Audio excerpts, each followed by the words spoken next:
Savez-vous c'est quoi le Fat Power? Savez-vous qui sont les BBW?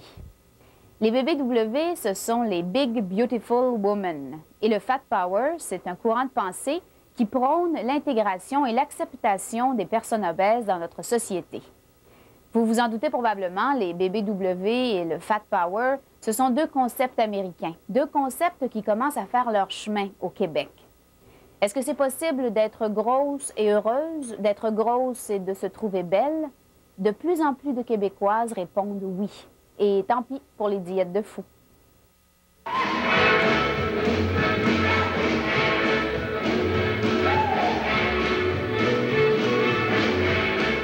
Maigrir de nos jours, c'est une obsession. Pour être belle et bien dans leur peau, plusieurs Québécoises sont prêtes à faire n'importe quoi. 9 femmes sur 10 ne sont pas satisfaites de leur corps et les promoteurs de diètes miracles le savent bien. Au Québec, le marché de la graisse rapporte 875 millions de dollars par année, près d'1 milliard. Tout ça pour pouvoir ressembler au modèle que nous proposent les magazines. Dans la tête de beaucoup de femmes, minceur rime avec bonheur.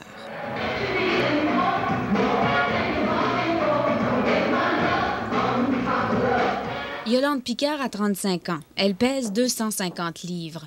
Elle est loin du stéréotype de l'idéal féminin. Mais Yolande est bien dans sa peau parce qu'elle a accepté son corps comme il est. De toute façon, elle n'a jamais été mince. Depuis toujours, on lui répète qu'elle est trop grosse. L'obésité, Yolande connaît ça. Je me souviens pas d'avoir été petite. Pour moi, j'ai toujours eu un surplus de poids. Je me souviens vraiment pas là, de moments où j'ai été petite, c'est trop loin. Les seuls moments où je me souviens, c'est vraiment des moments où on commençait déjà à me dire des noms parce que j'étais plus grosse, où ma mère ou mon père essayaient de me raisonner au niveau de l'alimentation. Quand on pèse 250 livres, on n'accepte pas son corps du jour au lendemain. Yolande est d'abord passée par des moments difficiles. Elle commence les diètes à l'âge de 7 ans. Déjà, elle se sent à part des autres. Son adolescence n'a vraiment pas été facile. Je me souviens, entre autres, là, de la première journée où je suis allée au secondaire, où je me suis fait recevoir en revenant dans l'autobus le soir. Un autobus qui était rempli de garçons, on était 3 filles seulement. Je me suis fait recevoir, je me suis fait lapider avec des chocolats. Alors, c'était le fun, on lapidait la grosse de chocolat. Mais par contre, ça a occasionné un traumatisme chez moi. Avant de s'accepter, Yolande est passée par une perte de confiance en elle totale. Quand elle marche dans la rue à cette époque, elle se sent mal à l'aise. Elle a peur de ce que pensent les autres. Alors pour se consoler, elle se réfugie dans la nourriture. Depuis ce temps-là, Yolande a fait un grand bout de chemin. Quand j'arrivais face à une personne, je me disais, qu'est-ce qu'elle pense de moi en me voyant? Regardons, c'est grosse. Puis il y en a combien de gens qui le pensent? Puis je me rends compte aujourd'hui, avec le cheminement que j'ai fait, que je ne vois plus ça de cette façon-là. J'arrive dans une réunion où il y a des gens, je ne pense plus à ce fait-là, que peut-être quelqu'un va penser à ma grosseur. Yolande a déjà pesé 350 livres. Dans ce temps-là, c'est beaucoup plus difficile, on n'est pas très à l'aise dans nos mouvements. Yolande décide de prendre des cours de nutrition pour retrouver ses 250 livres. Elle va consulter une thérapeute qui lui apprend à identifier ses émotions et à les exprimer. J'ai toujours refoulé mes émotions et mes sentiments. Je ne savais pas les exprimer, je ne savais pas les reconnaître non plus. Alors, plutôt que de prendre le temps d'essayer de savoir est-ce que je suis en colère, est-ce que je suis joyeuse, est-ce que je suis nerveuse ou quoi que ce soit, j'avais un réflexe naturel qui était d'aller chercher de l'alimentation, d'apporter quelque chose à ma bouche, de trouver une compensation là. Pour accepter son corps quand on est plutôt ronde, on peut avoir besoin d'aide. Michel Allard, thérapeute, a ouvert les ateliers pour femmes grandioses.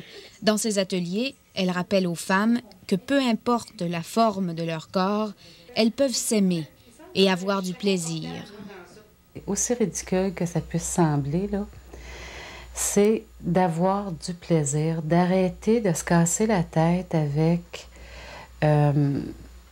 on a-tu assez mangé, on n'a pas mangé, quelle quantité de ci, de ça, de rétablir de la santé, de l'équilibre dans notre relation avec la nourriture. Pour arriver à se sentir bien dans son corps, Michel utilise différentes techniques. Elle fait de la relaxation et elle anime des périodes de réflexion sur des sujets comme la séduction, l'intimité et la sexualité.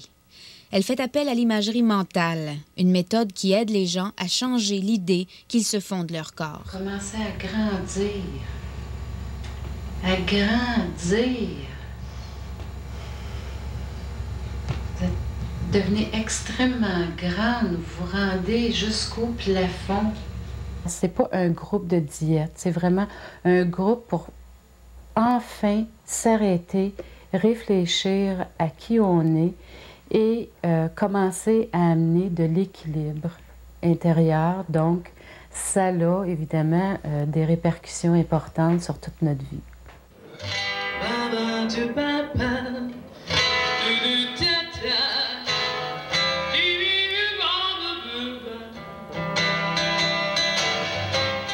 Sylvia est aussi considérée comme une femme bien charnue. Elle pèse 200 livres. Mais pour arriver à s'accepter, Sylvia n'a pas eu recours à une thérapie. Elle a fait son cheminement toute seule. Sylvia est chanteuse et son poids n'est pas du tout un handicap. Elle pense que plus on est gros, plus on a d'amour à donner aux autres. Mais moi, je suis une personne comme tout le monde. J'ai un cœur, j'ai une tête, j'ai des sentiments. Seulement que je suis un peu plus lourde. Mais moi, j'ai beaucoup d'amour, encore de plus, parce que j'ai plus de corps. Mon corps est plus grand, plus large. Alors, mon amour, l'amour que je peux donner aux autres, c'est encore plus large. Parce qu'en général, les personnes grosses ont un cœur très, très, très grand. Sylvia est une personne enjouée. Elle ne s'empêche surtout pas de manger. Ça fait partie des bonnes choses de la vie et elle ne s'en prive pas. Sylvia est née en Argentine. Dans son pays, la mentalité veut que la femme soit mince pour se trouver rapidement un mari. La femme fait attention à son corps pour trouver un homme. Mais là, il y a un problème. Après son mariage, après les premiers enfants, elle commence à grossir. OK? Et plus que moi-même. Alors là, l'homme, c'est presque sûr qu'il va la laisser tomber pour une autre femme. Sylvia trouve qu'au Canada, c'est beaucoup plus facile de vivre quand on est grosse. D'ailleurs, dans la rue, Sylvia s'habille comme tout le monde. Elle n'essaie surtout pas de se cacher. Et je me suis rendu compte que dans la rue, je pouvais marcher librement. Avec des shorts, avec des t-shirts ajustés, collés au corps. Chose que je ne pouvais pas faire ça dans mon pays parce que les gars dans la rue me disaient des grossièretés, que ça fait mal au cœur. Pour ce qui est des hommes, Sylvia n'a jamais eu de problème. Elle ne croit surtout pas qu'il est difficile de se trouver un compagnon quand on est un peu plus enrobé que la normale. Il y en a pour tous les goûts et certains hommes préfèrent les femmes qui ont un peu plus de chair sur les os. Par exemple, je me suis fait dire pour une noire que les rondes invitent à la caresse. Il touchait mon ventre, par exemple, il disait « Les rondes invitent vraiment à la caresse. Et toi, tu es toute ronde. » Et moi, j'aime ça. Et moi, j'aimais quand il me disait ça, par exemple.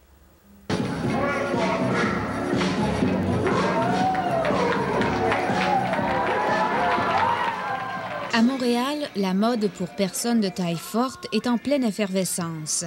De nos jours, on peut trouver de tout, pour tous les goûts et à toutes les tailles. Yolande aime bien s'occuper d'elle. Elle choisit toujours ses vêtements avec beaucoup de soin. C'est joli, ça se fait très, très bien. Réellement, c'est un très beau morceau. Être plus gros que la normale comporte tout de même certains inconvénients. On a beau s'accepter, mais il y a des problèmes quand même. Passer par un tourniquet ou s'asseoir dans une voiture, par exemple. Monsieur Leblanc est président de l'Aide aux personnes obèses handicapées du Québec.